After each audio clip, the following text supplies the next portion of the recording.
I'm 24, and I had my first baby just over 2 months ago. Giving birth was a lot. I had an emergency C-section after 17 hours of labor.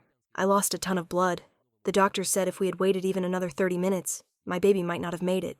It was traumatic and overwhelming, but I thought, at the very least, it was over, and I could start healing. My husband, who's 26, seemed incredibly supportive throughout the whole process. He held my hand through every contraction, stayed with me in the hospital room for 2 nights without sleep, and told me he was proud of me over and over again. And honestly, I believed him. The name we picked out for our daughter, Amelia Jade, was something we agreed on months before she was born. We even had a little sign made for the nursery. I ordered matching clothes with AJ embroidered on them. It felt perfect. He'd call her little AJ every time he talked to my belly. We were excited, united, or so I thought.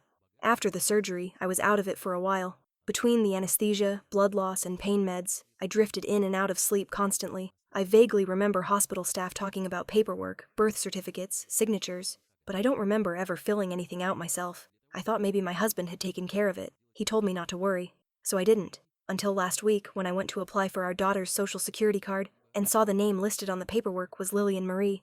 I thought it was a clerical error. I called the hospital.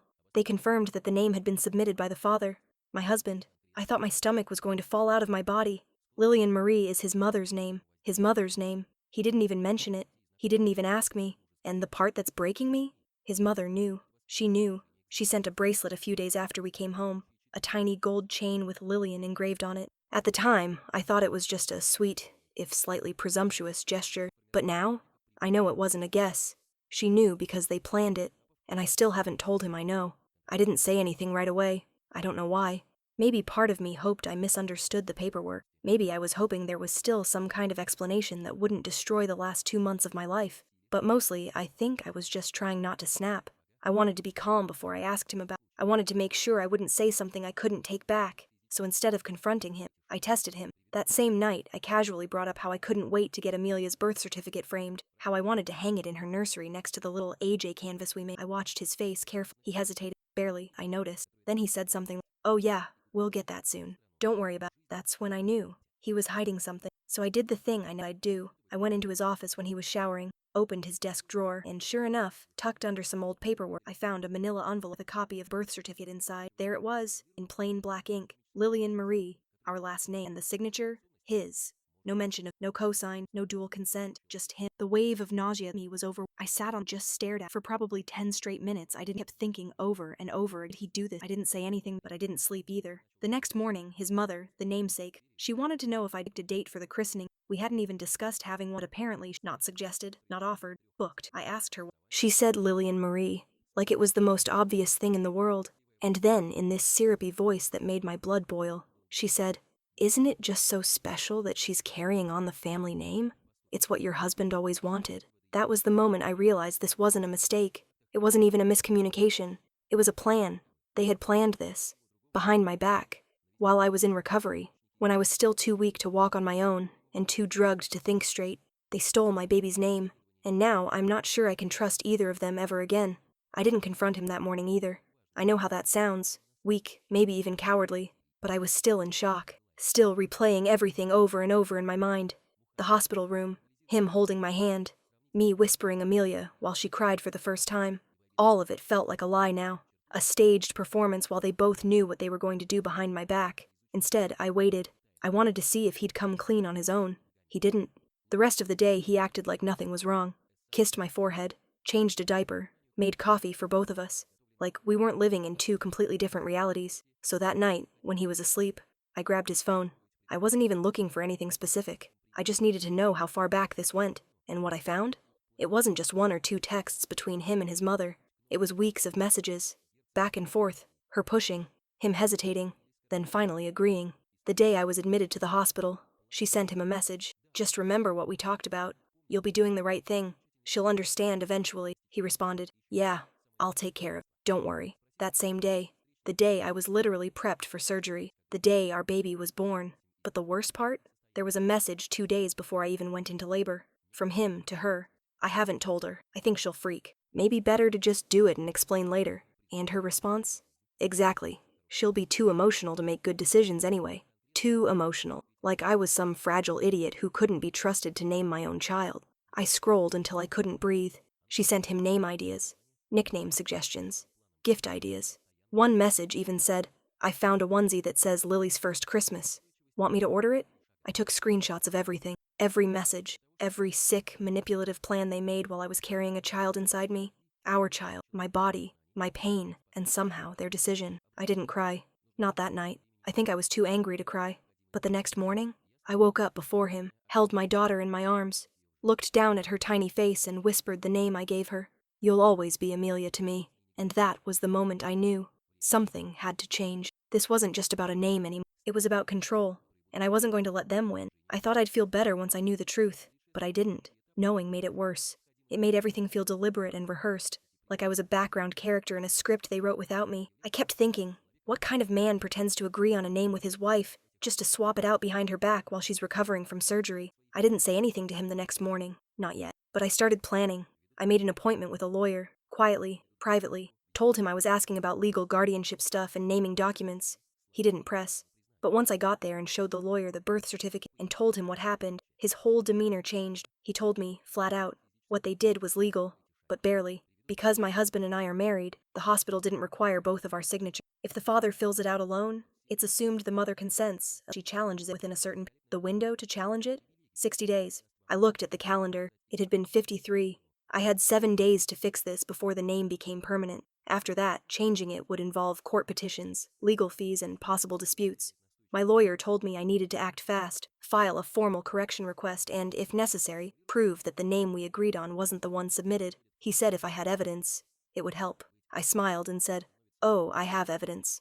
When I got home, I did something that made my stomach turn. I texted my mother-in-law. I told her I wanted to clear the air, that I was grateful for her help, and that I wanted to make sure we were on the same page moving forward, that maybe we could even go dress shopping together for the christening. Her response was so fake, it made my skin crawl. "Ah, sweetheart, that means the world to me. I just knew you'd come around.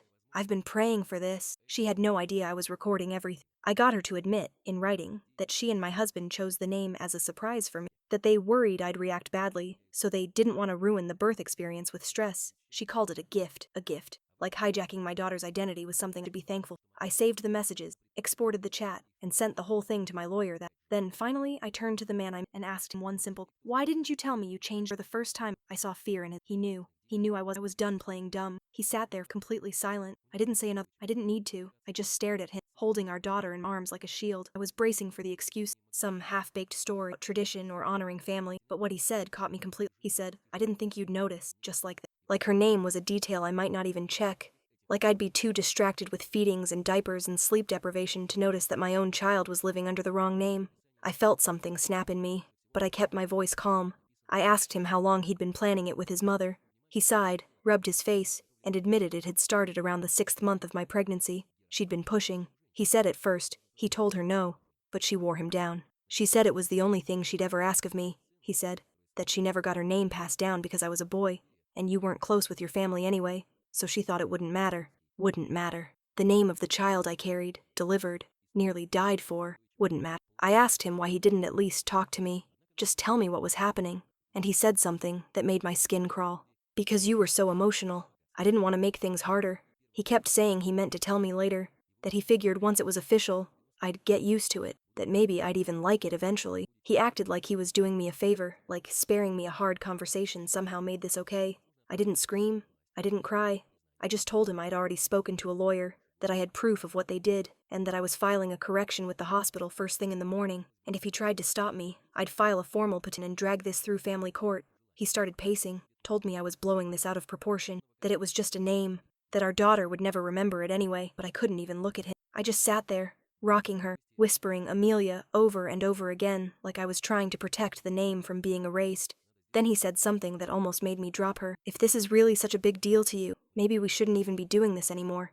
This, meaning us, our marriage, our home, our family. He dropped that like it was an option, a bargaining chip, like he thought threatening to leave would scare me into letting his mother win. But I didn't flinch, because, in that moment, something finally became clear to me. I wasn't the one who should be afraid. He didn't apologize. Not once. Not for the name. Not for the lie. Not even for saying we might not do this anymore. He just kept trying to pivot the conversation like we were two people with different parenting styles. Like this was some tiny miscommunication instead of a... He told me I was being cold, that I was punishing him for trying to make his mother happy, that families compromise. I told him families don't hijack newborns behind their mother's back. He didn't have a response to that, just more pacing, more sighing. He started asking me what people would think if we suddenly changed the name, what his mom would feel, what it would look like to the family. That's when I finally said it. Your mother isn't the parent. I am, and I never consented to this. He got quiet, and then he made his biggest mistake yet. He looked at me, exhausted, and muttered, "You're too emotional making this kind of decision." I stood up. I was done. Done playing soft. Done trying to be the calm wife, the peacemaker, the understanding new mom. I was tired. I was bleeding. I was sleep-deprived. But I was not too emotional. I was too betrayed. I told him I was taking Amelia and going to my sister's house for a few days. At first, he laughed, this bitter little laugh, like he thought I was bluffing. But when I pulled the diaper bag from the closet and grabbed the carrier, his tone shifted. He started following me through the house, telling me to be reasonable, that this wasn't the time to make big decisions. I ignored him. He said I was tearing the family apart. I looked him dead in the eye and said, "Your mother already did that." When I left the house, he didn't try to stop me. He just stood there at the door, arms crossed, watching like he still thought I'd come back before dark. I didn't. My sister cried when I told her everything. She made up the guest room and told me to take as long as I needed. Her husband even drove to my place the next morning to pick up more of my things while my husband was at work. I haven't heard from my mother-in-law directly yet, but I'm sure that's coming. And as for the name, the correction paperwork is filed. Amelia Jade is officially back where she belongs. But the damage? It's only just beginning to show. 3 days passed before he reached out again, not to ask how Amelia was doing, not to apologize, but to warn me. His text said, "You should be careful. Mom's really upset. You blindsided her and made her look bad. I'm not saying I agree with how it happened, but you didn't need to humiliate her." I stared at the message for a long time. Humiliate her? She wasn't the one who woke up from surgery to find her baby's identity stolen. She wasn't the one who had to pretend to love a name that tasted like betrayal. She wasn't the one who left her home because her husband chose loyalty to his mother over honesty with his wife, and I hadn't even gone public. Not yet. But the fact that he led with her feelings, it told me everything I needed to know, so I didn't reply. Later that afternoon, I got the email from the hospital. Amelia's name was officially updated in their system. Her file was corrected. The Social Security request was adjusted. Everything was clean. Everything was right. For the first time since she was born, I breathed normally. I held her that night and said her name over and over again. Amelia, my Amelia. I cried the whole time, but not because I was sad. It was relief. Pure, exhausted, beautiful relief. But of course, peace doesn't last long when narcissists are involved. The next morning, a package showed up at my sister's house. No note, no card, just a white box tied with ribbon. Inside was a christening gown and a printed invitation. "You're invited to Lillian Marie's welcome ceremony." My mother-in-law had planned a full event, venue, catering, guests, and sent it out after I left, after she knew I had changed the name back. She hadn't just crossed a line, she had set it on fire. I showed my sister the invitation and she just said, "She's daring you to stop her," and she was right. My mother-in-law was trying to rewrite the story, pretend like I was the one being dramatic, that this was her grandchild, and I had no right to erase her name from the record. She was going to put on a show, no matter what I did. But here's the thing, I don't bluff, and I had just started digging through my screenshots. Because if she wanted to make this ugly, I was ready to meet her there. I didn't respond to the invitation. Not to her, not to my husband, but inside I was boiling. I hadn't told my parents much yet, but that morning I forwarded them the event flyer and the texts between my husband and his mom. I didn't even say anything. I just hit send. 2 hours later, my dad called me, furious. He told me if I didn't shut this down, he would. He said he didn't raise me to let people steal from me and call it a gift, and he was right. I'd spent weeks trying to hold it all together, to make the right choice, to protect my daughter from the fallout of whatever this mess would become. But Amelia deserves better than a mom who stays silent to keep the peace. She deserves to grow up knowing her name, her identity, her mother's strength wasn't something anyone could just take and rewrite. So that night, I took everything, screenshots of the texts, the hospital records, the birth certificate changes, the invitation, even photos of the AJ nursery sign, and compiled it into a neat, well-organized PDF, and then I sent it to her church group, to her book club, to her sisters, her nieces, her pastor, everyone she had invited to that welcome ceremony. I kept the message short. This event was planned without the mother's consent. The child's name is Amelia Jade. Any other version is false. Thank you for respecting our family's boundaries. 10 minutes later, she called me. Her voice was shaking with rage. She said I had embarrassed her, that I had ruined her reputation. that I was turning people against her. I told her the truth did that. I didn't have to lift a finger. Then she made a mistake. She said, "You may have birthed her, but she's still my blood. I won't let you shut me out." I laughed, actually laughed, then calmly said, "Watch me," and I hung up. The next day I filed for a temporary no-contact order, naming both her and, yes, my husband, because I wasn't done protecting my daughter. I was just getting started. The court hearing for the temporary no-contact order was scheduled within a week. In the meantime, my husband finally realized this wasn't a tantrum. It wasn't a phase. He showed up at my sister's doorstep 3 days after the church group incident. No warning, no text. Just stood there with his eyes red and a stack of printouts in his hand, like he'd just discovered it the first time. He tried to say he didn't know how far his mom had gone, tried to play innocent, said he thought I was overreacting at first, but now he understood she'd crossed boundaries, that he was caught in the middle, that he never meant for it to blow up like. He even said the words, "I'm sorry." But he said it like it was supposed to fix everything, like a single apology could erase the betrayal, the lying, the names stolen from our daughter while I bled out in a hospital bed. He wanted to sweep it all up and call it a miscommunication, a family hiccup. I didn't yell. I didn't cry. I just told him this: "You chose your mother's comfort or your wife's consent. You didn't protect me. And now, I won't let you anywhere near our daughter until the court tells me I have to." He looked shocked. I think in all his life, no one had ever told him no, and meant it. He started crying, genuinely. He asked if there was any way to fix it, if we could go to counseling, if I'd just consider moving back home and leaving his mom out of it. He even said the name Amelia, like it was some kind of offering, but I'd seen what kind of man he really was. I told him he could work on himself all he wanted, but from a distance. I said I wasn't filing for divorce yet, but I was consulting with a family law attorney about full custody. He didn't take that well. By the time he left, his apology had morphed into something uglier. He said I was weaponizing motherhood, that I was turning into the kind of woman who uses her child as leverage. I didn't respond. I just closed the door. And inside, Amelia was napping peacefully, safe, unbothered, herself, still Amelia. The court granted the temporary no-contact order. Both my husband and his mother were officially barred from contacting me or showing up where Amelia and I live, at least for the next 60 days, while the formal custody and restraining petitions were under review. I wasn't sure how I'd feel walking out of the courthouse that day. I thought maybe I'd feel triumphant, strong, vindicated. Instead, I felt numb. It wasn't victory. It was just survival. But sometimes survival is enough. 2 weeks later, a letter showed up. Handwritten. No return address. But I knew the handwriting instantly. My mother-in-law. Inside was 3 pages of barely contained venom, masked as maternal concern. She said I was alienating a good man, that my behavior was frightening, and that one day Amelia would grow up and see what I'd done. She ended the letter with a warning: "What's on parts." I handed the because now I had proof that, even after being legally warned to stay away, she couldn't help herself. And this wasn't about a name anymore. It hadn't been for a long time. It was about control, about power, and about a woman who thought her bloodline gave her more authority over my daughter than I did. But here's what she'll never understand. Blood doesn't make you a mother. Boundaries do. A month passed, then another.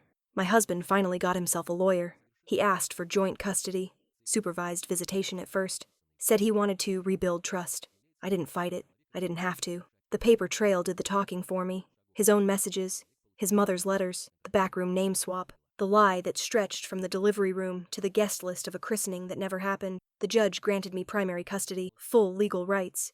He gets 1 supervised visit every other weekend at a neutral center until he completes a court-mandated parenting class in individual therapy. As for his mother, she's barred from contact indefinitely. If she violates it again, we press charges. Amelia's name is now printed, stamped, filed, and real. Amelia Jade. Her name. The name I gave her when I first placed my hand over my belly and whispered it like a promise. She's smiling now, laughing, sleeping longer, growing stronger. And me? I've never felt more certain. This started with a name, but it ended with me taking my life back. And when Amelia's older and asks me what her name means, I'll tell her the truth. It means freedom. It means fighting for yourself, even when no one else will. It means never letting anyone else write your story for you, and it will never mean anything less.